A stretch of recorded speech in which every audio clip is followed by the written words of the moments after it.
अस्सलामुअलैकुम। आप देख रहे हैं horizon news HD। Governor Punjab Chaudhry Mohammad Sarwar ने छिपा फाउंडेशन के सरबराह मुमताज समाजी रहनुमा खादिम इंसानियत मोहम्मद रिजवान छिपा को पाकिस्तान भर में इनकी बेमिसाल समाजी और फलाही खिदमत के एहतराम में गवर्नर अवार्ड से नवाजा। मजीद जानते हैं हमारे नुमाइंदे मोहम्मद हमाद से। जी बिल्कुल, गवर्नर पंजाब चौधरी मोहम्मद सरवर ने छिपा फाउंडेशन के सरबराह मुमताज समाजी रहनुमा खादिम इंसानियत मोहम्मद रमज़ान छिपा को पाकिस्तान भर में उनकी बेमिसाल समाजी व फलाही खिदमत के एतराफ़ में गवर्नर अवार्ड से नवाजा। गवर्नर हाउस लाहौर में मुनक़दा एक खसूसी तकरीब में गवर्नर पंजाब चौधरी मोहम्मद सरवर ने मारूफ समाजी रहनुमा मोहम्मद रमज़ान छिपा की पाकिस्तान भर में दुखी इंसानियत की खिदमत के लिए नुमाया किरदार और खिदमत को सराहते हुए भरपूर तालियों की गूंज में उन्हें गवर्नर अवार्ड से नवाजा।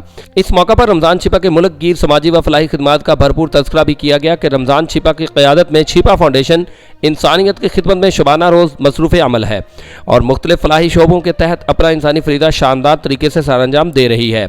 मुल्क भर में फैला हुआ वसी और अरीज़ एम्बुलेंस नेटवर्क के जरिए खिदमत की अंजाम दही और लाखों मुस्तकीन और ज़रूरतमंदों की इमदाद छिपा फाउंडेशन के कारहाय नुमाया हैं। पाकिस्तान के अवाम के लिए मोहम्मद रमज़ान छिपा और छिपा फाउंडेशन की खिदमत काबिल तारीफ़ है, जिस पर रमज़ान छिपा खराज तहसीन के मुस्तहिक़ हैं और इसी बिना पर उन्हें गवर्नर अवार्ड से नवाजा गया है। मज़ीद खबरों और अपडेट्स के लिए हमारे YouTube चैनल को सब्सक्राइब करें, बेल आइकन को प्रेस करें और हमारे Facebook पेज को फॉलो करें।